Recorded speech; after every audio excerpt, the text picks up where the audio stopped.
يا مساء الفل عليكم وصباح الفل والورد لكل اللي بيسمعني الصبح. عاملين ايه؟ يا رب دايما كده موفقين وفي افضل صحة وافضل حال. وحشتوني جدا جدا. الحقيقة بقى انه انتوا دايما مع كل حلقة الحمد لله انها بتعجبكم، وناس كتير جدا بتبعت لي شكرا جدا على كل كلمة حلوة. كمان زي ما انا عودتكم ان شاء الله هتبقى كل حلقاتنا جديدة كده ومميزة وشيقة، وان شاء الله مش هنكرر حلقات قبل كده. والحلقة بتاعت النهاردة مختلفة جدا وانا متأكدة جدا انها هتعجبكم. وعلى فكرة اي حد يقدر ان هو يسمعها ومش مقتصرة على الطلبة بس اول حاجة اللي مشتركش في القناة ينزل يشترك ويفعل الجرس عشان يوصلك كل جديد بإذن الله. وان شاء الله كده تقدر تتابع الصفحة دي زي ما بقول لكم في كل فيديو ان هي مهمة جدا، عليها اي حاجة تخص المذاكرة وكمان تركات وملخصات وكتب وحاجات كتيرة جدا بجد هتستفادوا منها جدا جدا. وعايزه اقول لك حاجه كمان، اكتبوا لي بقى في الكومنتات انتوا حابين ان انا انزل لكم حلقات عن ايه الفتره اللي جايه.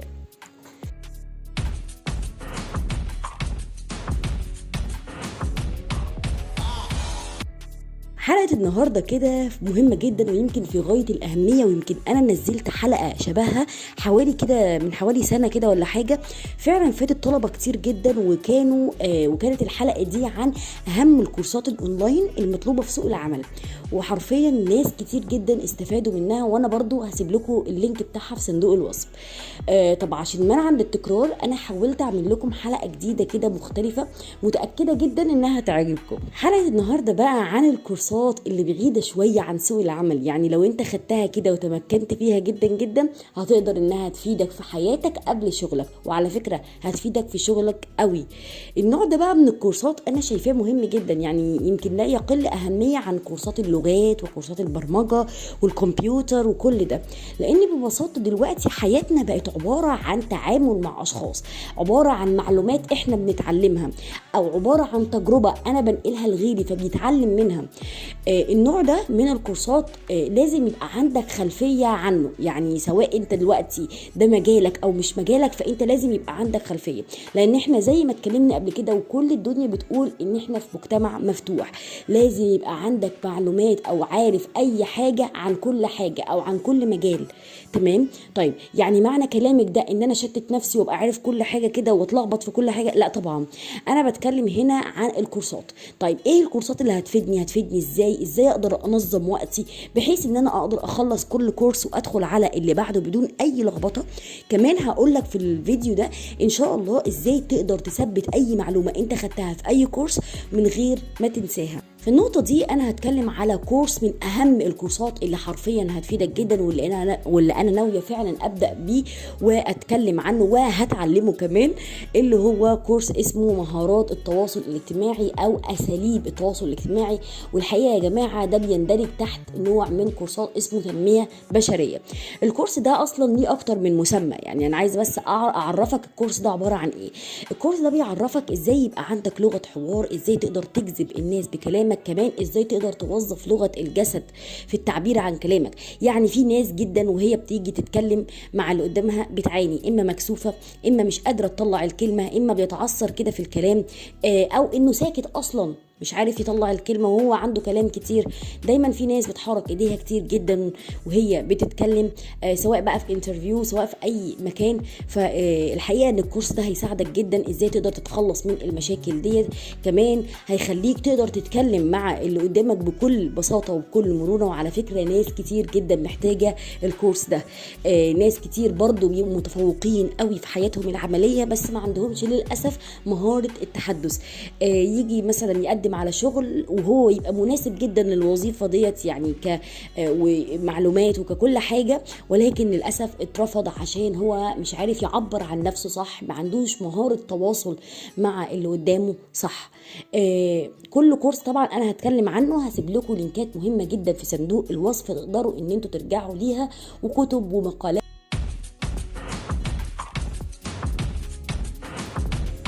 نوع تاني بقى من الكورسات انا دايما بشوفه يمكن اهم كورسات في وقتنا الحالي، وده هي كورسات الاسعافات الاوليه.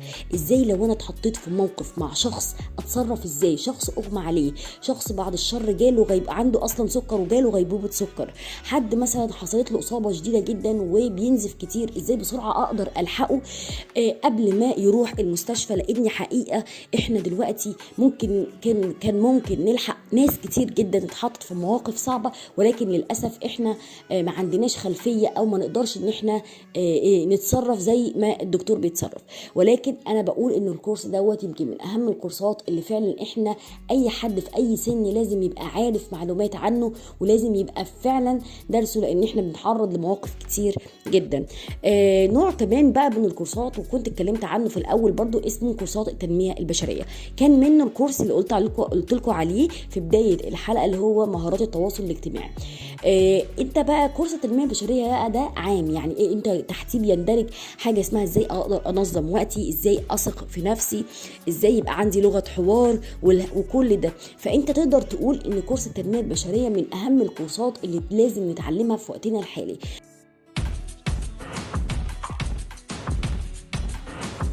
في بقى كورس تاني كده انا برضو يعني عندي كده اشتياق ليه ودايما بحبه جدا، وهو كورس التغذية الصحية. الكورس دوت عايزه اقول لك انه هيغير حياتك 180 درجة. ازاي بقى؟ هتعرف حاجة اسمها نظام الهيلث لايف ستايل، يعني ازاي تقدر ان انت تعمل اكلك كله بطريقة صحية وبسيطة كمان. ازاي ان انت تستخدم بدائل صحية في اكلك، مثلا بدل الدهون الغير صحية، بدل الزيوت المهدرجة. هيعرفك ايه الفيتامينات والمعادن اللي جسمك محتاجها. كمان هتقدر ان انت تعمل اكلك بنفسك وتتاكد من جودته وتتاكد من صحته. مش معنى كلامي ان انا هقطع الاكل من بره او ان انا هعمل دايت، لا، انا بتكلم على اسلوب حياه، اكل مختلف، تغذيه صح. على فكره كمان انت تقدر تسمع بودكاست على موضوع التغذيه الصحيه، على عايزه اقول ان ده ابلكيشن مهم جدا تقدر ان انت تستفاد منه. نوع تاني بقى مهم جدا من الكورسات ويمكن هيفيدنا كلنا، وهو كورس التعامل مع الأطفال.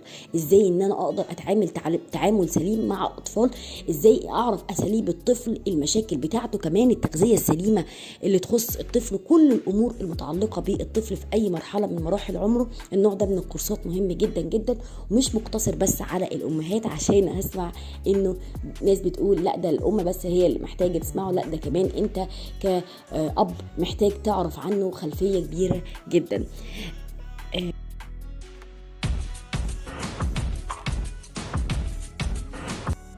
انا حاولت الخص لكم اهم الكورسات اللي هتفيدكم جدا جدا في حياتكم العمليه، هتقدروا بيها تستغلوا وقت فراغكم صح. كمان هيبقى عندكم اي معلومات، وعندكم معلومات قيمه جدا في اي من المجالات اللي انا قلتها دي. طيب انا هنا كل اللي يعني عايزه اتكلم فيه برضو مهم جدا، هو ازاي ان انا اقدر اتعلم الكورسات دي من غير ملل، ومن غير ما احس ان انا مقيد، او ان انا مثلا ما عنديش وقت ان انا اتعلم الحاجات دي. خلي بالك ده اهم جزء في الحلقه انا هتكلم عنه. مبدئيا كده انت هتحدد ايه الكورس المناسب ليك او المهم بالنسبه ليك دلوقتي. تمام، مش هقول ان انت هتتعلم كله ورا بعض، ولكن انا اول حاجه همسك كورس واحد هبدا ان انا اتعلم فيه. اشهر واسهل حاجه انك تتعلم الكورس دوت وانت بتسمعه صوتيا، وانت رايح الشغل تقدر تسمع، وانت في اجازه الدراسه، لو انت ام وانت واقفه في مكان معين، واقفه في المطبخ، واقفه في اي حته، تقدري ان انت برضو تسمعي البودكاست. الحلقات بتاعته شيقه جدا، عامل زيه زي الراديو كده بالظبط. المهم ان انت كده بتسلي وقتك، وكمان بتتعلم حاجه جديده في وقت فراغك، وكمان بتاخد كورس اونلاين. تمام. في طبعا كورسات مهم جدا ان انت تشوفها مع السماع، يعني ودي انا هسيب لكم طبعا اللينكات بتاعتها، هخليها لكم في صندوق الوصف، وهتبقى باللغه العربيه عشان اكبر عدد يقدر ان هو يستفاد ان شاء الله. وكمان برضه هسيب لكم لينك الابلكيشن بتاع البودكاست في صندوق الوصف، سواء للاندرويد او للاب ستور. على فكرة كمان نقطة مهمة جدا هتخليك برضو ما تحسش بالملل خالص وانت بتاخد الكورس، وتتشجع اكتر ان انت تقدر تاخد شهادة اونلاين. طيب بعد ما اخلص الكورس اخد شهادة، ايوه ده حاجة هتحمسك جدا وهتشجعك. في مواقع بتقدم الشهادات دي مجانا بدون اي رسوم، وفي مواقع تانية لا لازم تدفع عشان تاخد الشهادة. والحقيقة انت وحريتك، ولكن بعد ما تخلص الكورس وتاخد شهادة الموضوع ده هيفيدك جدا. لو انت طالب كمان ده هتقدر تحطه في السي في بتاعك، فهيبقى الموضوع مختلف جدا ومهم جدا جدا ليك في حياتك المهنية. عشان تقدر تستمر على الكورس وتتابع عليه وما تملش، خلي فيه وقت كده معين تتعلمه فيه. يعني مثلا خصص كده مثلا ساعتين او ساعة في كل يوم ان انت تتعلم فيها الكورس دوت، تبدأ فيها الكورس ده كأنك بالظبط داخل كورس اونلاين وهتحضر اجتماع، وفعلا انت لازم الوقت دوت تاخد فيه الكورس. طيب انا مثلا يومي مشغول جدا، ما عنديش وقت فاضي اتعلم فيه الكورس دوت، ممكن اقدر ان انا انزل الفيديوهات بتاعت الكورس واسمعها في اي وقت. طبعا انت كده عندك حرية في الموضوع ده، انت فاضي في مشوار معين، بتقضي وقت طويل جدا في المواصلات، فانت النقطة دي هتفيدك كتير جدا. ممكن كمان قبل ما انام مثلا بنص ساعة او بساعة اسمع حلقة، اسمع فيديو. فالموضوع ده اللي يناسبك انت، شوف يومك ماشي ازاي واقدر اعمله. ولو الكورس ده مش موجود الا على مثلا موقع معين وانت مثلا مش معاك نت الا في البيت، يبقى زي ما قلت لك خصص وقت ليه في البيت وابدأ اتعامل معاه. حاجة مهمة جدا كمان ان النوع ده من الكورسات مش ممل جدا يا جماعه، ولا يعني مش هتحس فيه ان انت مقيد بقى ولغه وكده، لا انت هتحس ان انت بتتعلم مهاره جديده، بس المهم ان انت تبدا. بلاش بقى تقعوا في غلطه معينه كده، يعني دايما اغلب الناس بتقع فيها ويمكن انا من الناس دي، ان انا اقدر ان انا اسجل في كورس معين وابدا عليه وبعد كده اسيبه وافتح كورس تاني، وان انا اخد كل كام معلومه كده من كل كورس. حاول على الاقل لو زهقت من كورس معين افصل منه بعد فتره كده، افصل، ممكن تاخد اجازه، ممكن تاخد بريك، المهم انك ترجع له تاني. شوف الطريقه اللي تحمسك وكمل بيها. لو لقيتوا حد انتوا مثلا عارفين انه هيشجعكم، حاولوا تخلوه ياخد معاكم الكورس دوت، ابداوا قولوا بعض المعلومات اللي انتوا اتعلمتوها. على فكره دي اكتر وسيله هتثبت المعلومات. ابعدوا عن الناس المحبطين اللي في حياتكم، سواء كان زميلك في الكليه، صاحبك في الشغل، لان حرفيا الناس دي ما هي الا وسيله كده هتعطلك عن اي حاجه ناجحه ومهمه في حياتك. عايزه اقول ان انت هتلاقي نفسك بتكبر، حرفيا انت مش عندك اي معلومه عن اي حاجه، وده شيء محبط جدا جدا، وترجع تقول يا ريتني كنت اتعلمت اي حاجه، يا ريتني كنت استفدت. ده فرصتكم، النت دلوقتي ما خلاش اي حاجه، فرصتك ان انت تتعلم كورسات كتير جدا. مخكم هيبقى قادر انه يستوعب اكبر عدد واكبر كم من المعلومات مع التكرار، فتاكد ان انت مش هتنسى اي معلومه. حاولوا دايما اي معلومه تتعلموها يا اما تعلمها لغيرك يا اما تكتبها، دول اكتر حاجتين هيثبتوا المعلومات في مخك. وخصوصا لو انت من الناس اللي بتنسى وبتزهق بسرعه، تعالى خلص الكورس وروح قول لهم المعلومات دي. كده بقى تكون خلصت حلقه النهارده. اشكركم جدا جدا لو انتوا وصلتوا للجزء ده. مهم جدا الحلقه دي، يمكن مهمه جدا بالنسبه لي، يمكن انا كنت محتاجاها اكتر منكم. اتمنى النوع ده من الفيديوهات يكون عجبكم، ومستنيه طبعا رايكم ودعمكم في الكومنتات، وكمان ما تنساش شير بقى لو عجبك الفيديو. وكانت معاكم ايه اشرف، شكرا جدا جدا، استنوني في حلقات جايه، سلام.